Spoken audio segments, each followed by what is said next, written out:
Hi everyone, welcome back to the Navigate Credit Union Broadcast Center. I'm GoLocal News editor Kate Nagel. Thanks for joining us for the 4 o'clock News and Politics Hour this Tuesday. We have a full one for you.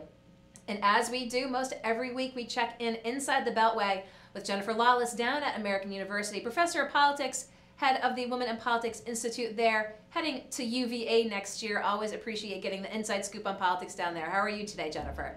I'm fine. How are you?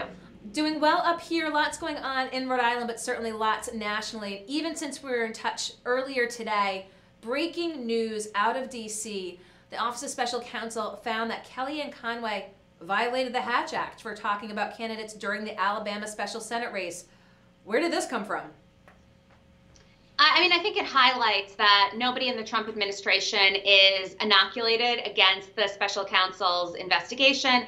And also, it's a clear warning sign that the administration has to be more careful about blurred lines. Not only blurred lines between the campaign, Trump's businesses, and the White House, but even the manner in which surrogates talk about it. Now, the case is a little bit tricky because technically she could probably make the argument that she was not explicitly endorsing or supporting candidates. She was talking more generally about the types of people in the Senate who could help the president move his agenda forward. But, that's an argument that will be left up to, to litigate. Of course, the other thing that's important here, too, is the penalty is basically nil, right? It's up to the president to decide how he wants to discipline her. And my bet is it's going to be with a pat on the back. That was going to be my question, the ramifications of this. Will this continue to be, political talk show fodder for the following days? Or as you said, because of the fact that there just might not be any consequence, do you think this will just sort of be a blip on the radar screen? Well, I think it'll be a blip on the radar screen, not only because there are a few consequences, but also because there's so much more going on right now that in the broad scheme of things, the Alabama Senate election seems like it took place 47 years ago. So it does seem like it took place a long time ago, but something that's taken place recently. Let's talk about Sam Nunberg. It was all the news yesterday. This was a former Trump advisor subpoenaed by Mueller, said he wasn't going to cooperate, went on a bizarro interview talk show circuit, and then today basically did a 180. Yeah, so it was among the best TV hours I've had to view in a long, long time. I was completely glued to the set because you were watching this person come undone and do it with such sort of animation that it was incredible, right? His response to the subpoena was, screw that, I don't want to go. And it's like, that's not really a reason that you don't have to go. The law says you have to go. And what was also particularly interesting to me was that over the course of the interview with Aaron Burnett, for example, by the end, he was offering to turn over his email password to the special counsel's office, and it was no longer a statement that he didn't want to cooperate. It was just that he had too many more important things to do than comb through his own emails. So the whole thing was certainly bizarre. It's, I think, highlighting also, more than the investigation itself, the kinds of people that the Trump administration and the Trump organization had surrounded themselves with. These are people that you should be a little concerned with if they're the ones that are making important decisions, whether they be strategic or policy. Now, Sam Nunberg, let's just talk about him in general. He had ties to the Trump campaign. Is this just a name that really insiders sort of might have known about before yesterday, and the rest of America might say, Sam who?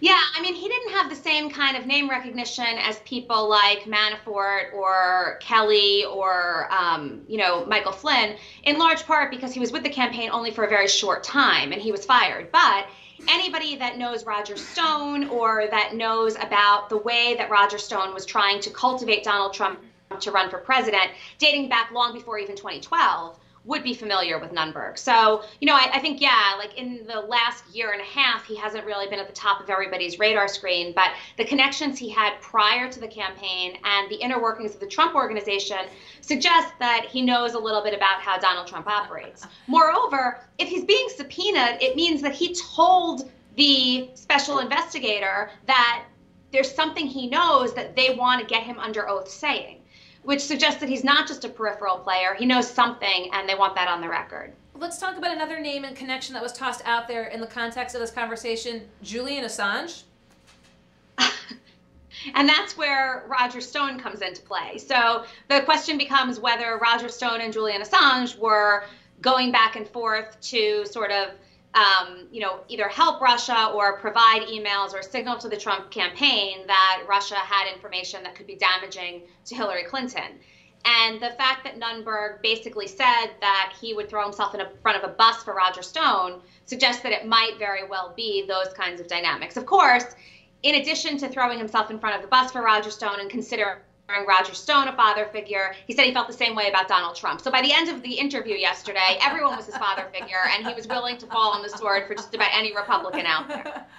As you said, favorite former Trump staffer since Scaramucci. Yes. And that's a high bar. Let's talk a little bit. I know it seems like a very long time ago, because pertaining to testifying, granted it wasn't Mueller and it was before the House, but let's talk a little bit about the departure of Hope Hicks now that the dust is settled. We did see a sort of Monday morning quarterbacking of Trump's former communications director, and it came down to the little white lies. Now, again, they asked her if the president asked her to lie on occasion. Will this come back to haunt him? I mean, I don't know that any testimony from any one person will come back to haunt him. I think it's the full package that paints a picture and offers a narrative of lies and deception and loyalty that are appealing in a movie, but not so appealing in a White House. And, it's important. Hope Hicks not only admitted to telling little white lies, but she also refused to provide any substantive information to the House. And so that suggests that the little white lies might have been a little bit more than little or white. So she really was between a rock and a hard place. Do you think that her team prepared her for such a question, for someone who's ever been subpoenaed or interviewed before, going through the preparation process? I mean, she was really behind the 8 ball.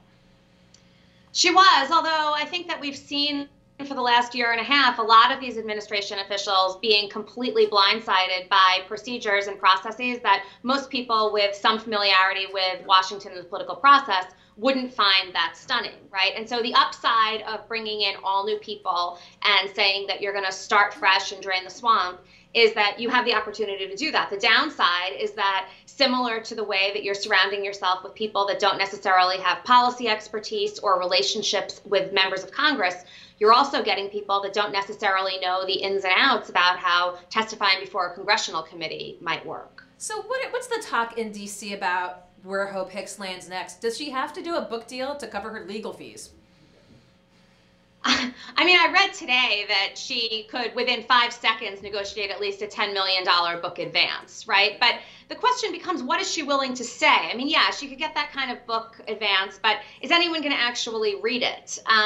Is there anything new to learn? So my bet is that she'll do it, but it is a little bit ridiculous to suggest, when she, as she did, that she's going to pursue new opportunities. You're 29 years old and you have pretty much the best opportunity in the entire world right on your lap right now. Like, you're going to achieve something better than this. It's clear that it wasn't as much of a choice as she suggested, but I could also see if a book doesn't work out. I mean, a lot of these Trump surrogates, a lot of the people that were active on this campaign trail find a seat at a cable news network desk and become experts on everything Donald Trump. And she certainly looks the part, and she was the communications director. That gives her credentials and credibility in a way that some of these other surrogates didn't have during the campaign.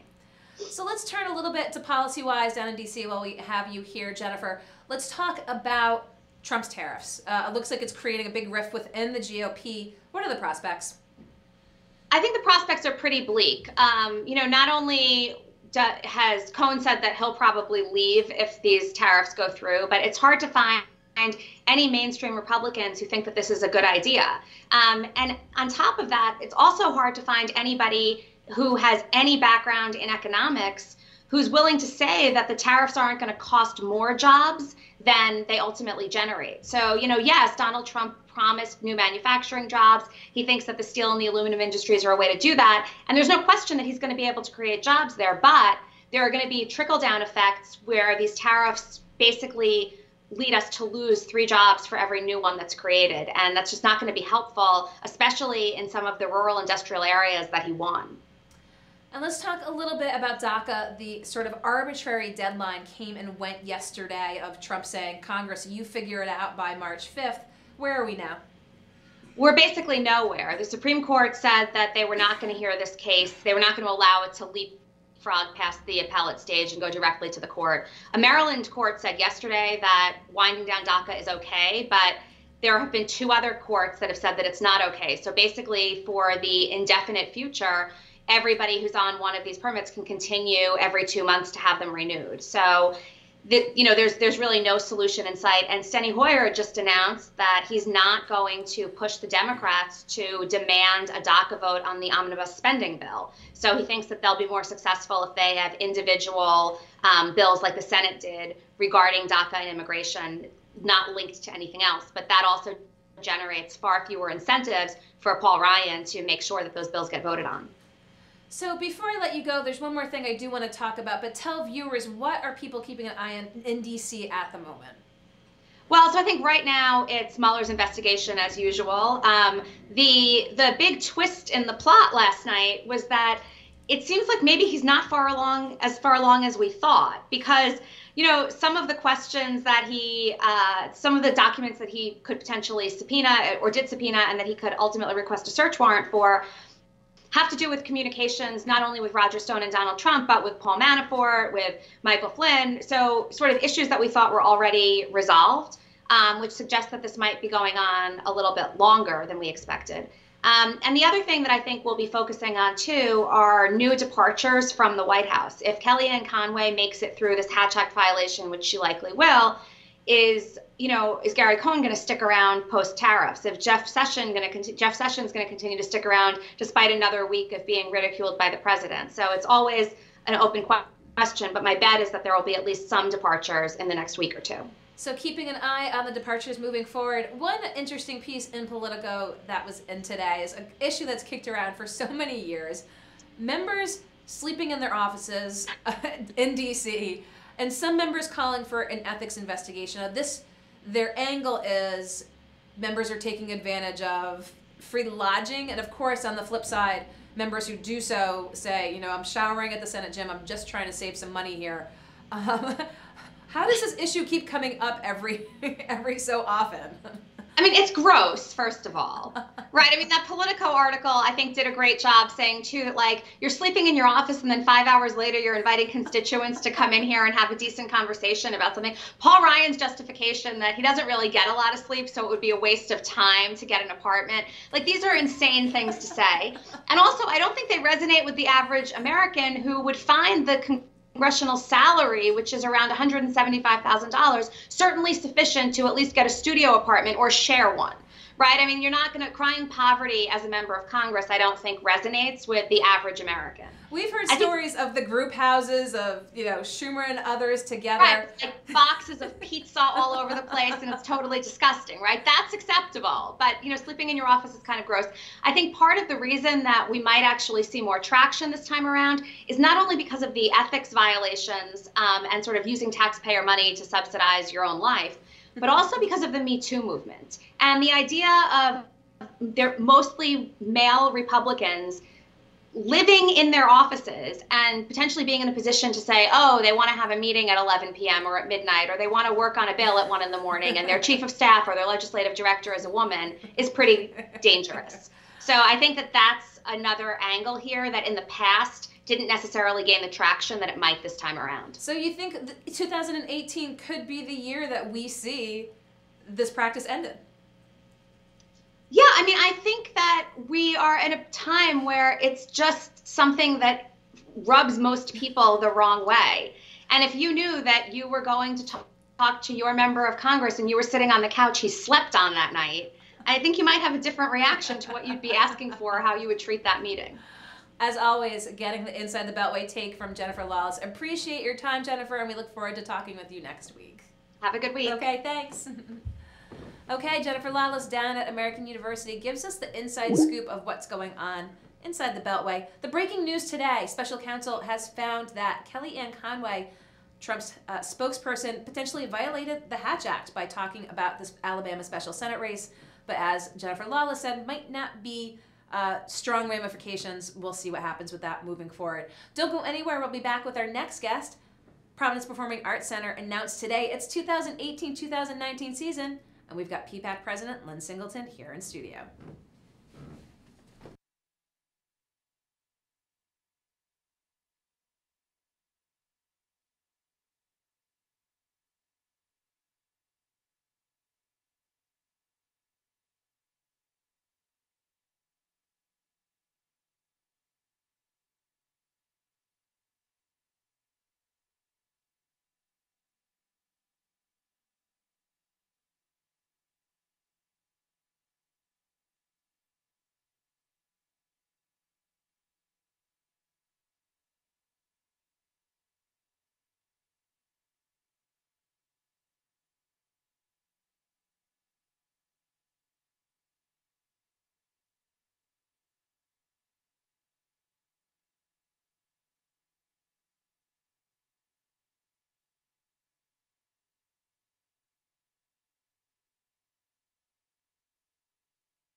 Hi everyone, welcome back to the Navigant Credit Union Broadcast Center. I'm GoLocal News editor Kate Nagel.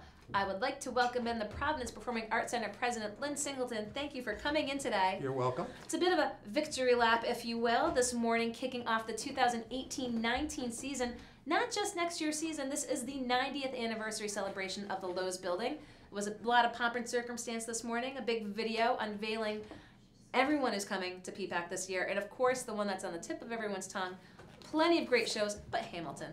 Talk with us about the Hamilton buzz. Yes, we took the air out of the room with the H word. We announced for next year 11 shows, 8 of which are on the Takeo a White Family Foundation Broadway series, and 3 are on the Encore series, which is sponsored by Cox Cable. And Hamilton was, of course, the flagship, the tentpole show, which everybody wanted to talk about. And will hopefully drive subscription, because even last year, by saying if you want to guarantee seats for Hamilton when it comes the following year, we had a 10 to 15% bump in our subscriptions. Wow. And I suspect we'll do about the same this year, if not a little The better. Hamilton bump. How many performances will there be? They will be here for 3 weeks in the summer of July of 19, which is unusual for us to do a July show. But trust me, it won't matter. I said to somebody today, it's like the Super Bowl of Broadway, except the Super Bowl is in your hometown. Coming here for 3 weeks, how quickly will it sell out? If the average person, I know you're pushing subscriptions, Yeah. and the question was asked this morning, if you're not a subscriber, and I know you're pushing folks to consider, when can tickets be purchased? That is yet to be determined. TBD. That's yet to be determined, and that's who's driving all that is the company, because believe me, right now we're one of the first markets to play the show in the second leg of the tour, and the Angelica company is presently open in Seattle, and then what it does, it will work its way across the country, Denver, Des Moines, St. Louis, Cleveland, Providence, till it finally gets here next July. Getting here next July. Now, have you seen it on Broadway? I've seen it twice. Seen it twice. So you get what the buzz is all about. Absolutely, and it's not only the buzz. The thing you have to be careful with, because it's the first act is a lot of rap music, and as you can imagine, I don't look like rap music. But so you have to listen very carefully. But it spans generations, and as I said to a reporter this morning, it's one of the few shows that your son or daughter will ask you to take them to. And so when your son and daughter ask you to take you to something, you do everything you can to make that happen. And then once they go see it, what do they want you to do? They want to go back and see it again. So does having a subscription guarantee you a seat? Yes. It does. You took my pun. I got home last night. I was away for the weekend. I got home last night, and I had 18 voicemails on my home phone, and I had about a dozen texts today. So I'm going to put on my answering machine, if you want to guarantee your tickets to Hamilton, become a subscriber. And let me further amplify that. And as I stated this morning, I have never, in my lifetime in the Broadway world, which is 30-some years, have never seen a better runway for product in New York coming out on the road. And so someone will say, why should I subscribe this year? Because next year I might not like the shows. Trust me, even beyond this year, you have shows in New York that are ramping to come out. Frozen, Harry Potter, Come From Away, Dear Evan Hansen, and then, as obviously has been demonstrated by the Wickeds, the Phantoms, the Jersey Boys, Hamilton will come back. He did mention that this morning at PPAC.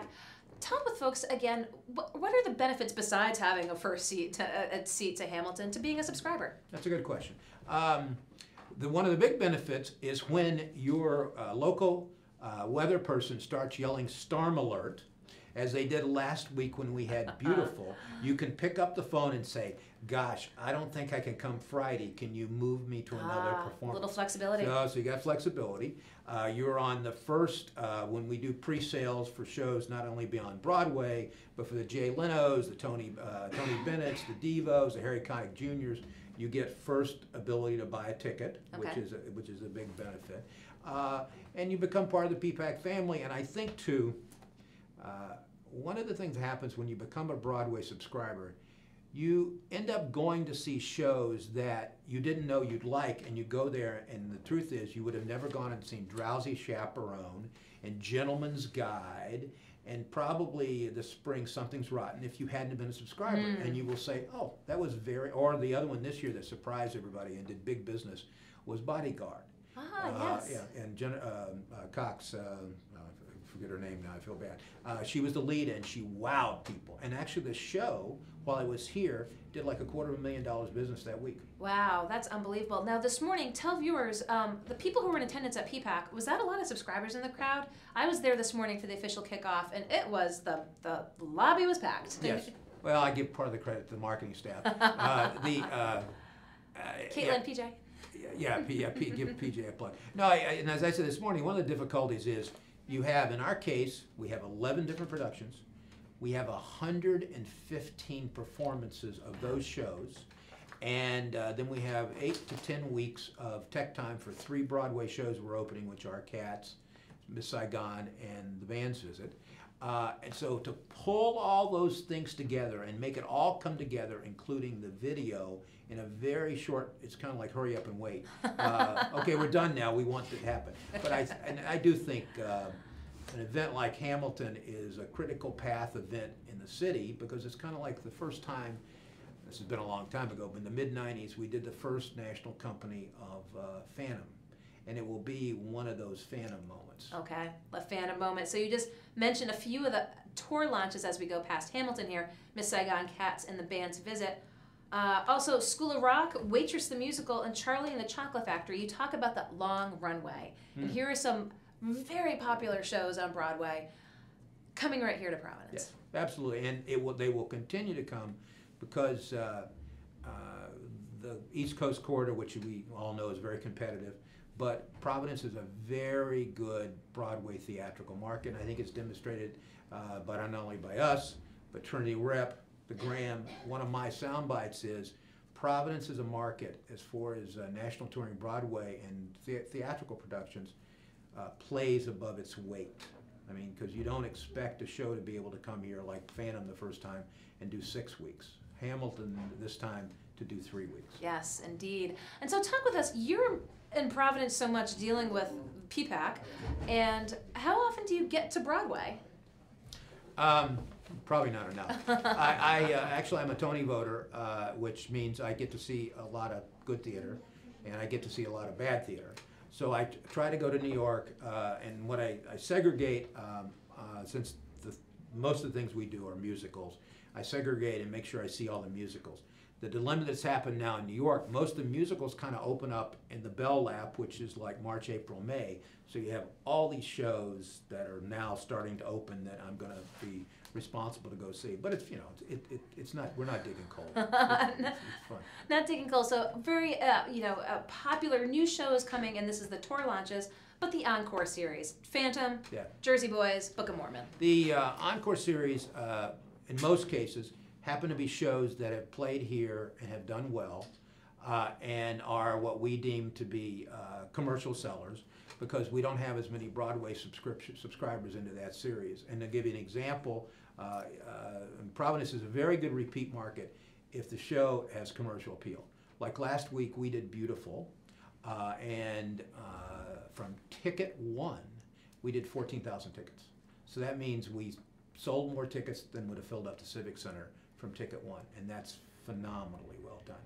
That tour opened here probably 2 or 3 years ago, and with our subscription subscribers, the first time it opened here, we did $1.4 million, but we probably loaded in $700,000 worth of subscription money.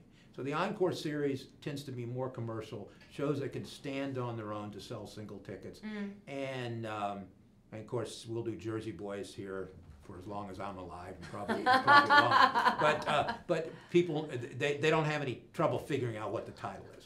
Yes. And so it's helpful. And that's the Encore series and the 90th anniversary of the Lowe's Theater. Yes. When, as you know, it's the Rhode Island expression of like, well, where's this restaurant? Well, it's near where the old BJ's used to be. So PPAC has gone through many incarnations. And the first incarnation was, it was a Lowe's State Theater. It was part of the Lowe's State chain. And was that for a number of years. And then when the Dario family owned it, I believe it was called the Palace, and it was pretty much a rock building. It did everybody from the Eagles to Peter Frampton to Bob Dylan. And then in 1977-78, it was purchased by a public-private partnership, which was the 7 largest corporations in the city, and it was called the Ocean State Performing Arts Center, 77-78. And then in 82 or 3, right before I came to town, it became the Providence Performing Arts Center. So depending on how old you are, and our greatest generation, of some who are many still alive, and many of them are our volunteer ushers. Yes, they are. Some of them have been there much longer than me and know much more about it than I do. They remember it as the Lowe's State. And even when I first got here, people would say to me, da-da-da, and they would say, oh, you mean the old Lowe's State. So the Palace and the Ocean State Performing Arts Center kind of faded in the background. And so PPAC, and one of the things we ran into, and we try to get people not to use initials, but sometimes the best way to be in the crowd is to get in the middle of them, follow them. We finally just gave up the ghost and we said, you know what, they're going to call it PPAC, you're going to call it PPAC, so it's PPAC. we don't fight that. There's no Dunk Civic Center. No, we don't fight it. It's like it is what it is. And you know, if you brand something, as you know, as you brand something, even with our phone number years and years ago, because we're one of the few, we're the only box office in New England in a theater that you can pick up the phone and actually call the building. Think about that. So years ago, we branded our phone number 421 Arts, and we still do about 30 to 40% of our business on the phone, which is very, but I think part of that is the branding of that phone number, and plus two, it gives people comfort, even though at the end of the day they may not, they may say, oh, there's a service charge on the phone, I'll come down and pick the, so it gives people comfort. I don't know, I get frustrated when I call the airlines. I can't get a person on the phone. I want to get a person. But it gives people comfort that there's a voice talking to them, and then if they have a problem, like issues like they did last week with weather, they can pick up the phone and talk to somebody who can help them. Because that's you're not looking to complain. That personal touch. That's right, customer service.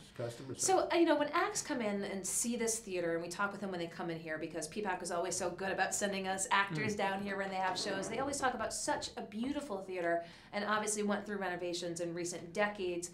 But what needs to be done to keep it in this top-notch condition that, year in, year out, you're kind of saying, well, maybe we need to touch this or do this? What's on your to-do list? Good question. The upkeep is constant in a building of that size. Good question. And like any house that was built in 1928, there's always something to fix.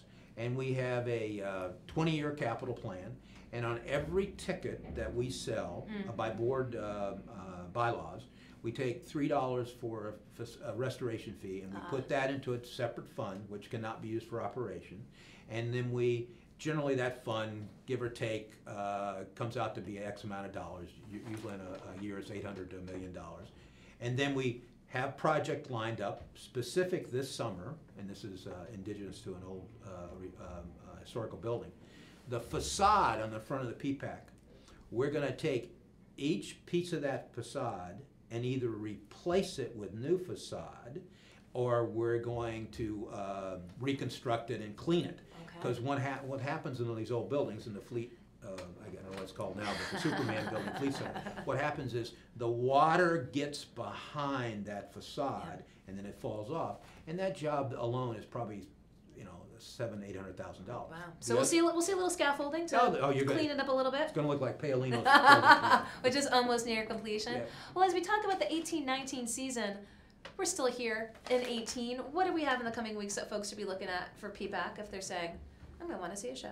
Oh, this coming fall? Yeah, immediate future. Oh, immediate. Yeah. That's a softball. Actually, the best dance musical I have ever seen is coming next week. I think it's next week. American in Paris. And I'll give you a little background on it. It was produced by people who weren't necessarily theater people. And what they did is they produced it and they hired dancers from the American Ballet Company. I went to it in New York thinking, am I going to like this? And I did not. The show is 2 hours and 40 minutes long, and I didn't look at my watch. You were just that enthralled. Well, and it was just amazing how the dancing was as good as I've ever seen.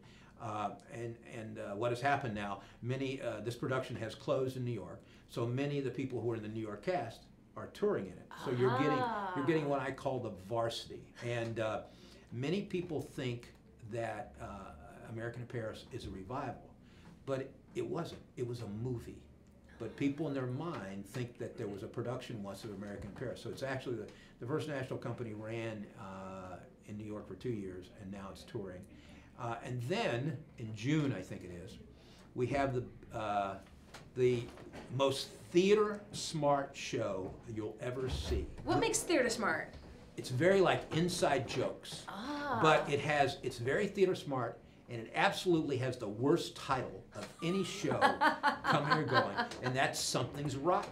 Something's rotten. But I guarantee if somebody is a Broadway musical theater fan, because you'll sit there and you'll get all kind of the inside jokes. It's very, and going back to what else is happening, I don't know what you sense. You sense to have a bigger feel of the retail and the economy than I do, but retail and ticket sales for everything we are doing in the building, and I'm not just talking about Broadway, I'm talking about Jay Leno, Tony Bennett, as you know, Sebastian, the comedian whose last name I can't pronounce, a couple weeks ago. 2 sold out back-to-back shows. 6,000 tickets, and I didn't know who he was. They came in and they put a little iPad up and said, "This is who it is," and I watched it. And 2 years ago, the guy was over in East Providence in the Comedy Connection. Oh, phenomenal. Yeah, and so retail's good. People are spending money. People are going out. Things are good. Things are good. Things are good, and as you said, Hamilton has the potential to be that phantom moment for PPAC where you're going to get so many people, so many calls, but as you said, you get first bite if you're a subscriber. So Lynn Singleton, president of PPAC, I appreciate you taking the time to just come down the street, and we'll come up sometime soon. Okay. See ya. Okay, we're going to let Lynn go around the corner, and we'll be back with our next guest here in the Navigant Credit Union Broadcast Center. And you didn't have to talk about Trump.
Hi everyone, welcome back to the Navigant Credit Union Broadcast Center. I'm GoLocal News editor Kate Nagel.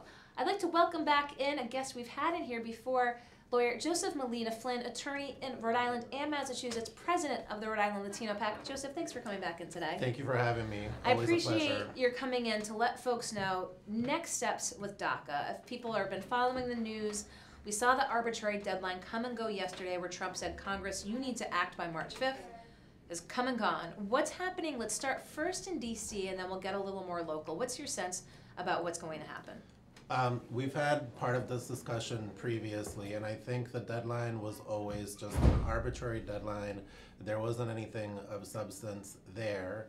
Of course, DACA has been in existence for more than 5 years, and Congress hasn't done anything to codify the benefits of DACA in the past 5 years, since 2012 when it was first, the executive order was first issued.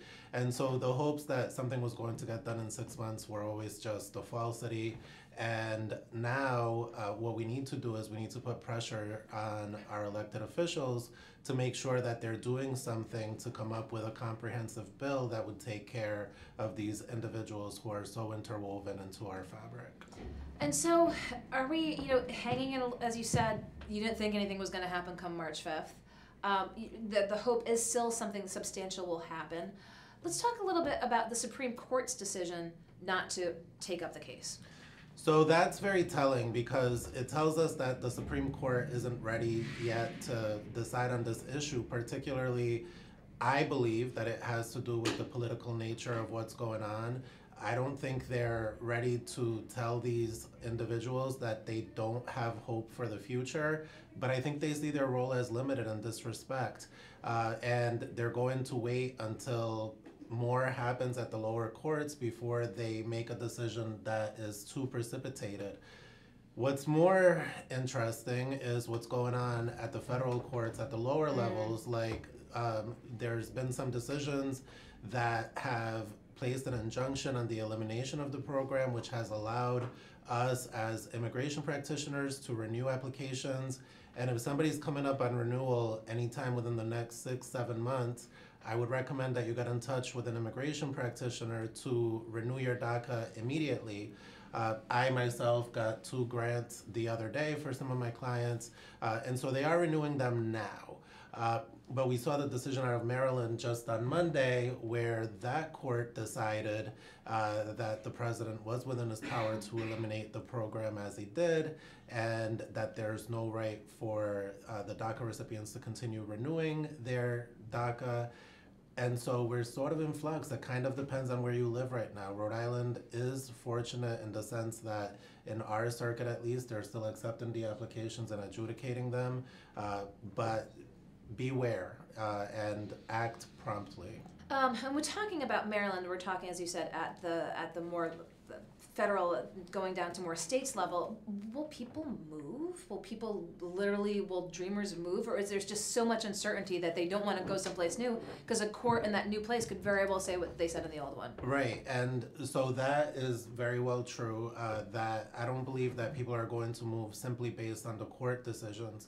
I do believe that eventually, once there are more of these lower court decisions, it will probably make its way back up to the Supreme Court if there has been no congressional action, and then by then the issue might be ripe for the court to decide. So these lower court decisions, while they may not directly impact our population, they do have a potential to impact the future of the legislation. It's kind of a weird game that we're playing with DACA because it's being, supposedly, there's an attempt to get some legislation passed, while at the same time there's this very heated battle going on in the courts, and I think the courts are sort of afraid to act because they don't want to impinge upon the legislative process, but the legislative process is at a standstill, and so nothing is really happening. And you're an immigration attorney, practice both in Rhode Island and Massachusetts. Numbers-wise, how many dreamers do you see? I mean, I don't want to say daily or weekly, but how much are your practices dealing with DACA? So my practice doesn't deal with DACA too much, even though I do these cases pro bono, just because I think DACA recipients are very savvy. These are particularly easy forms to complete. They've been going through this process since 2012, so a lot of them do it on their own or through nonprofits in the community that help them. But I do know that the population of DACA recipients in Rhode Island is estimated to be about 3,300 individuals. And of those 3,300 people who are eligible, about 1,200 of them actually have DACA right now. Okay. And so it's not an insignificant part of our community. And I think what people need to understand about these DACA recipients is that they're working in our hospitals, they're lawyers, they're doctors, they're people who have been productive in society. They're not just schlepping by. And let's go back to DC again. The president giving this arbitrary March 5th deadline. Why can't this get done? Well, because they've sort of bootstrapped it to a lot of other things, as they usually do in Washington, and our good friends, the elected officials, are quick to cave on DACA in order to get other things passed. And look, in politics, you have to understand some compromises need to be made, but I think some people need to own up to the fact that that is what they're doing and let the community know that that's what's happening, rather than sort of cower behind the pronouncements that are coming out of the president's office. Because the truth of the matter is, you can't put any stock in what's coming out of that office anyway because it oscillates so much. But we do need to hold our elected representatives who are supposed to be representing our interests accountable for not standing their ground. What's the general sense from people that you talk to, whether it be clients or members of the community, with seeing the March 5th deadline coming and going? Is the level of uncertainty just really permeating folks who have lives here and have a fear factor of what could potentially happen? There is a lot of anguish, and particularly we saw with the case of Lillian Calderon, who was apprehended at her interview at immigration just a couple of months ago. DACA recipients, and she didn't have DACA, right? But DACA recipients are afraid that if their DACA doesn't get renewed, this is what will start to happen to them. They lose their jobs daily because their DACA isn't renewed, and these are good paying jobs. This means that if they own a home, they can no longer afford to pay their mortgage because you also can't collect any unemployment. If you have kids to support, you can no longer support your kids. And so there is a lot of anguish out there about what's going on. I get messages constantly about the anxiety of what's happening and what is going to happen. And unfortunately, we don't have a lot of answers right now. Well, I appreciate your taking the time to come in and break it down for us here, as again, we saw the March 5th deadline come and go. You're continuing to have meetings with the Rhode Island Latino PAC while I have you in here. How are things shaping up for the 2018 election season? They're good. We are fundraising, obviously. That's a big goal of ours for this year, to make sure that the electorate understands that the Latino voter bloc is a bloc to be reckoned with, particularly in this year when issues like DACA and education are so important. And I will say to the DACA point that even though this is a federal issue, there are measures that our state can take to protect these individuals. And we would urge the local electorate to also pay attention to what's going on with DACA, try to pass some protections, because the Latino voter bloc is paying attention to what's going on with this. 75% of the Rhode Island community at large agrees that there should be protections in place for DACA, and that's very telling. So we're basically imploring at this point for our elected officials to do something. Well, we'll continue to talk with you, have you in here, let folks know both the take on the national and the local level. So Joseph Molina Flynn, thank you for your time today. Thank you, Kate. I'll have you in soon. Absolutely. Okay, Attorney Joseph Molina Flynn, we've had him in here to talk about a myriad of issues. Today, talk about the DACA deadline passing in DC yesterday, and the arbitrary one set by President Trump. Looking to see what happens next. Again, also the president of the Rhode Island Latino PAC. I'm sure we'll talk politics with Joseph very soon. Don't go anywhere. We're going to be back with our next guest here in the Navigant Credit Union Broadcast Center. We'll be right back.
Hi everyone, welcome back to the Navigate Credit Union Broadcast Center. I'm GoLocal News editor Kate Nagel. I'd like to welcome in my next guest, Dr. David Miller. He is the medical director at NEMRA. Now this is based out of New Bedford and North Dartmouth. Thank you for coming in, Dr. Miller. Thank you, nice to see you. As folks have been reading GoLocal, we've been reporting on more and more lawsuits being filed by residents of Brady Sullivan properties, and there are a number across the state. And Dr. Miller has actually been seeing a number of these folks who have been alleging that they've been adversely impacted by living at these properties. So talk with us about these people who have come to you specifically from Brady Sullivan buildings. And in your experience in dealing with folks, you deal with allergies on a daily basis and pathogens. What have you been seeing? Well, there appears to be a cluster of patients from the mill who have shown me photographs and documented evidence that there's a problem both with mold as well as bird droppings. And so these type of exposures typically are patients that I see on a regular basis for the last 30 years working with old mills in the New Bedford area. Most people are presenting with either allergy symptoms or other respiratory symptoms, including asthma, skin problems, headaches, things like that. And when you see them, let's talk about, first and foremost, I mean, how can they be treated? When you see this in this particular unique reaction to living in these properties, what do you do for these patients? Well, the first thing is to take a history and document what you're dealing with. So you want to make sure that their symptoms coincide with what they're being exposed to. After that, most of the treatment is certainly treating the complaints that they have, whether it be some allergic rhinitis or hay fever type symptoms, asthma or other respiratory symptoms, or skin rashes or other things as well. But the truth be told, the final resolution for most of these people is to actually move out of and get rid of the exposure. So when you see these people, and you say it's a cluster, so do most of their symptoms resemble other people who lived in the similar property? Yeah, surprisingly, when you see patients like this in one building, many of them are presenting with the same symptoms. So that kind of gives you a clue that they're all being exposed to the same thing on a regular basis. So, you know, some people might have one condition, two conditions, or three conditions, but when you see so many people coming from one place and you have some supporting evidence that there's an exposure there, that kind of gives you an idea that they're all being exposed to the same thing. And you talk about mold, but you also talk about bird pathogens, animal droppings. I mean, what does that present in an individual? Well, that presents in a sense with shortness of breath. It can be wheezing, other respiratory complaints. It's been known in the past as farmer's disease, where they get moldy hay, or it's also been told to be pigeon breeder's disease. So when they get exposed to the pigeon droppings that are in these old buildings, they actually develop a certain type of antibody that actually gets into the lungs and can cause chronic lung disease. And oftentimes we see building owners of any old building say that they're going to go in and remediate. Is that effective, in your opinion, to stay in a place if they said, we're coming in with the suits on, or we're going to take care of this for you? What do you say to patients in that sense? Well, if adequately remediated, then this should not be a problem. So you have a building now that they said they remediated, but patients are all having symptoms. So you have to question the degree of remediation that actually went into the building. So if there's still evidence of problems, mold, for example, just doesn't grow out of nowhere. Mold grows in dark, damp places. So if there's a problem structurally with a building, you can put up paint and drywall and things like that. But mold actually grows on a cellulose-based structure, so drywall or anything like that, that's where mold grows. And so when you see these patients and they say, Doc, I'm still living in the place I'm exhibiting these symptoms, is it safe for them to live there? You know, my suggestion to all the patients have been so far to move. You know, prolonged exposure just makes the condition worse. And then you don't know what these people are going to suffer years out.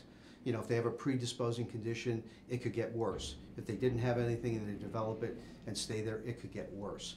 So all these things come into play. But the truth is, as like with any occupational lung disease thing like that, the thing is to either fix the problem, which in this case is a big mill, or move. And so folks, you know, they're looking for a new living opportunity, living space, and they go, I mean, how can you know for certain when you go into someplace new or old in this instance that your health's not going to be impacted? Actually, you don't, and that's the problem.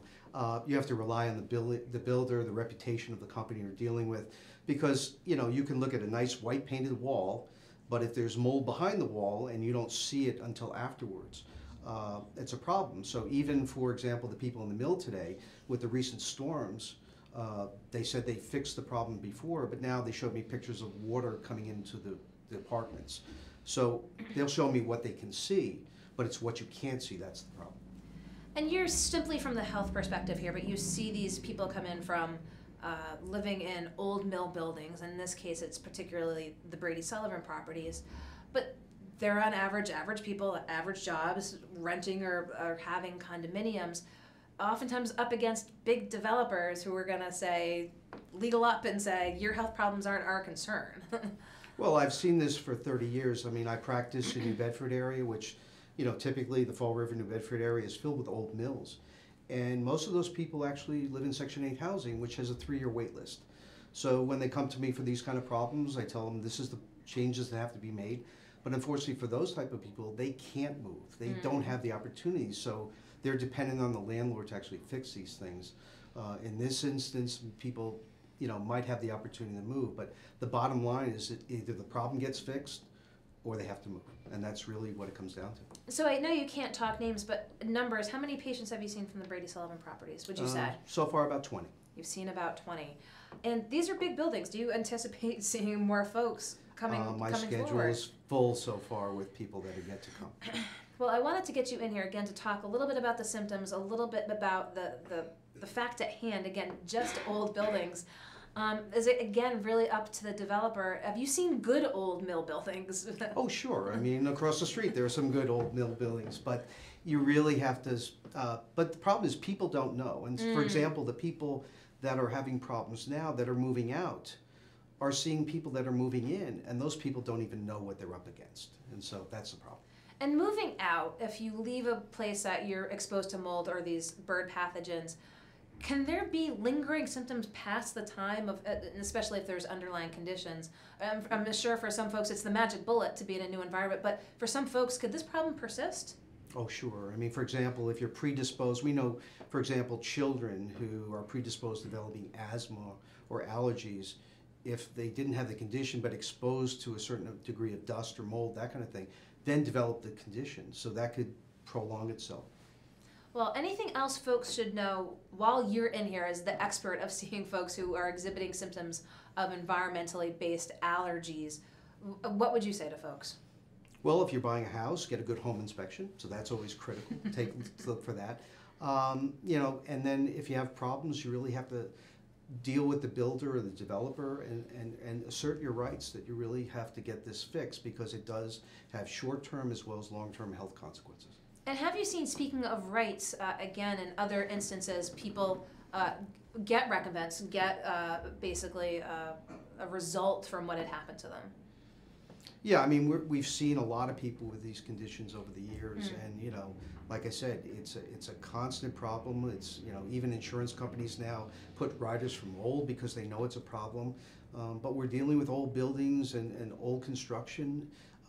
But if done right, it doesn't have to be this way. Well, Dr. David Miller, I appreciate your taking the time to come in here. Again, you've read about these lawsuits on Brady Sullivan, on GoLocal Prov, but you've seen a number of patients, 20 you said so far. I appreciate your taking the time to come in. I'm sure we'll talk soon. Dr. David Miller, Medical Director at NEMRA in North Dartmouth, thank you for taking the time to come in. I'll let you go around the corner. Okay, thanks. Okay. That just about wraps up another day here in the Navigant Credit Union Broadcast Center. You can check out, we were up at the State House earlier. There's gun legislation before hearings, both on the House and Senate side. I had the opportunity to talk with both sides, supporters and opponents. Be sure to check that out. Molly O'Brien was at 3 o'clock. Great show. She had an awesome lineup. And 4 o'clock, packed show for you. We had Jennifer Lawless, Lynn Singleton, Joseph Molina Flynn, and Dr. David Miller. I appreciate your taking the time to watch. We appreciate your feedback. 3 o'clock tomorrow is going to be Rick Simone with The Taste. I'll be on at 4 with a great lineup as well. Keep an eye out for weather updates on GoLocal Prov as we continue to track the storm with the help of our meteorologist, John Orsi. And just want to say, everyone, have a great, happy, healthy Tuesday night. We'll see you back here tomorrow in the studio in the Navigant Credit Union Broadcast Center. I'm GoLocal News Editor Kate Nagel.